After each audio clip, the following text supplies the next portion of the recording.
Welcome to Queen Technique. Thank you for coming back. I am your girl who loves to share information about various tech tools that are readily available to us online to help make our lives easier and more proficient and to help us automate a variety of different tasks. I also enjoy talking about various AI tools, cybersecurity, and Security Plus.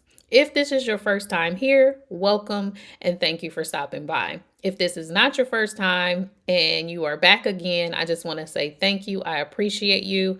And if you find that any information in this video is helpful, please like this video and share it with others.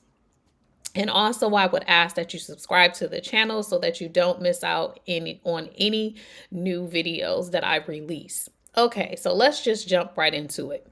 So, I am going to talk about a few different tools that you can use as an educator.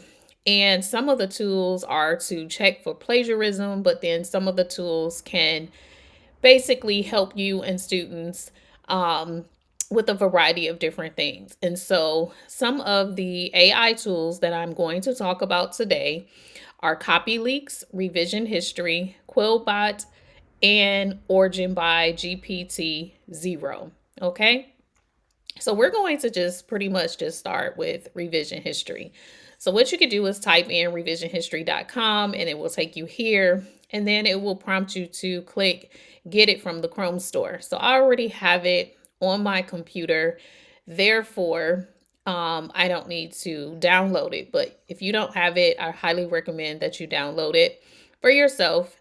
And basically, how does it work? Revision history adds a bar to the top of your Google Docs with basic statistics like time spent, writing, number of deletions, and copy and paste. So I am going to come over here, and you will notice that originally for this particular document, it has this information, but I copied and pasted this information from a document. And so originally it said there were 19 deletions, there were 4 large copy and paste, and 6 writing sessions, and 14 minutes and 1 second was allocated to typing out this actual essay. Okay. And so I may in turn have a discussion with my students just simply because all of this information was typed within a 14-minute time span. And sometimes the number of large copy and paste may be something to talk about, but sometimes it's not necessarily. And what I mean by that, for example, I had students create an outline, and in that outline, they were required to write their hook, background information, and their thesis statement. And basically, those 3 boxes ended up being their introduction. So that means that I would basically tell them to go back to that document, copy and paste that information from that document, so that way that they already have their introductory paragraph. So that means that that would be a valid copy and paste. Okay.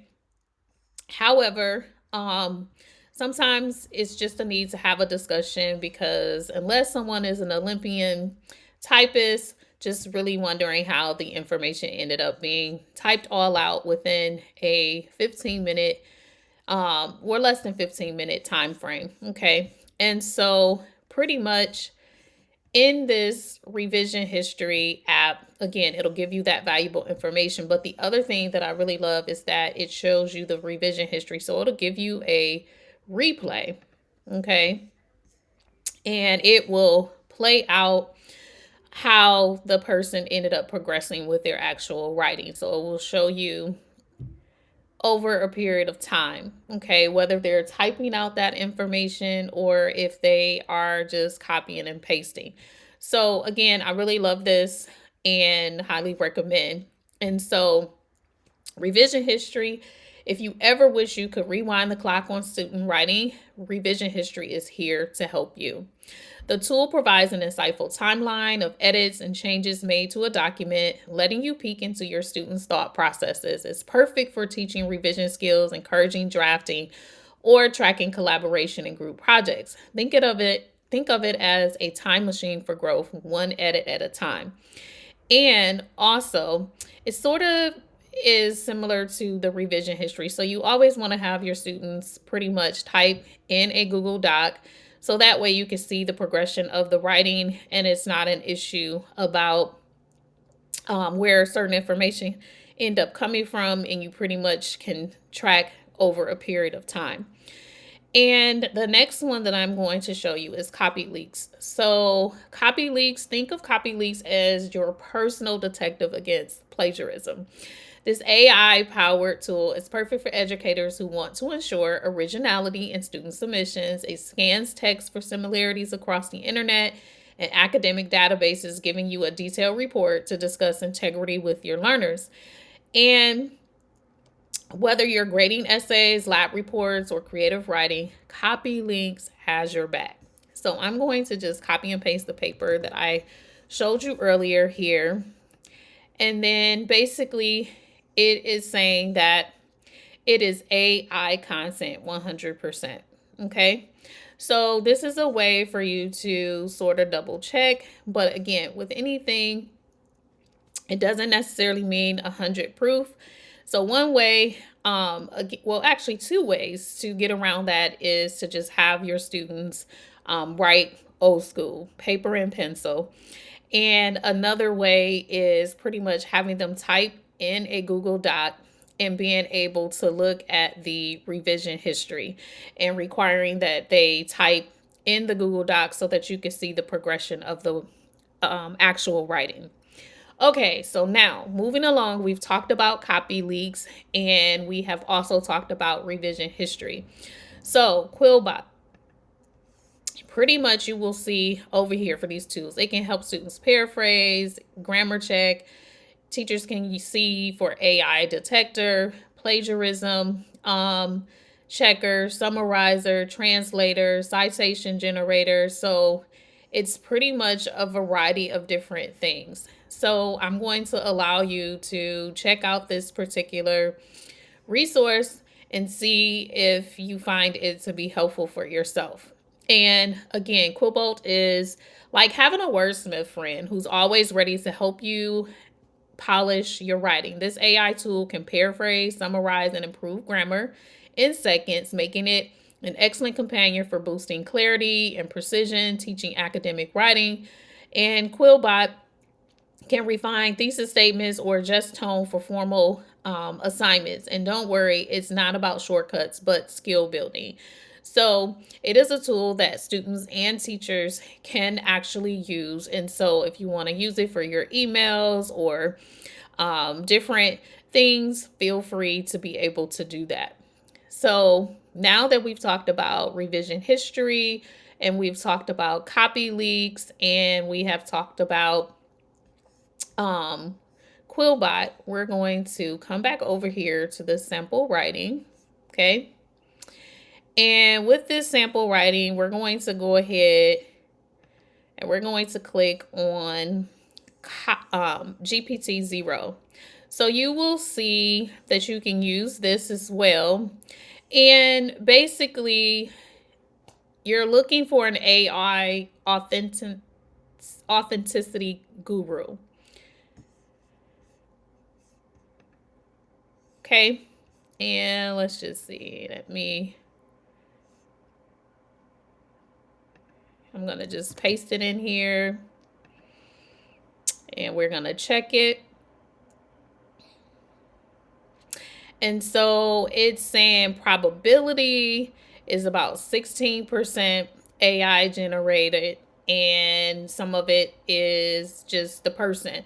So that means it seems like it is a combination. And so that's why you always just want to have a conversation with students and talk about how things were. And it's also why I like revision history better, because it gives a good replay of things, and pretty much also with having students type within the Google Doc, you can look at the history and have that discussion. So let's recap. We've talked about Copyleaks, we've talked about revision history, Quillbot, and Origin by GPTZero. So again, Origin by GPTZero, if you're looking for an AI authenticity guru, this is it. Meet Origin by GPTZero. It helps educators identify AI generated text in student work Whether you're teaching literature, coding, or even art history, this tool ensures accountability while sparking conversations about responsible AI use. It's not about catching students out, it's about guiding them towards ethical tech practices. So these tools aren't just helpful, they're transformative for teaching in the digital age. Whether you're working with elementary learners or college bound seniors, they empower you to focus on what really matters, fostering creativity, curiosity, and confidence, and then just being able to have that one on one discussion, if necessary, about ethical uses and unethical uses, and how, if it's being used in an unethical way, why might that not be the best thing? And how might that in turn impact them down the road in a negative way? Because we know that all students need to write on demand, whether that is for AP tests or for a state test or a time writing in class, or just once they get out in the real world, they need to be able to write a variety of things, whether that's a business plan or a pitch, and so many other things in the real world. So we all want to make sure that students are excellent writers and they know how to write and that they feel comfortable in writing. So I hope you found this video to be helpful. Check out some of the resources for yourself and have a great day. Come back again.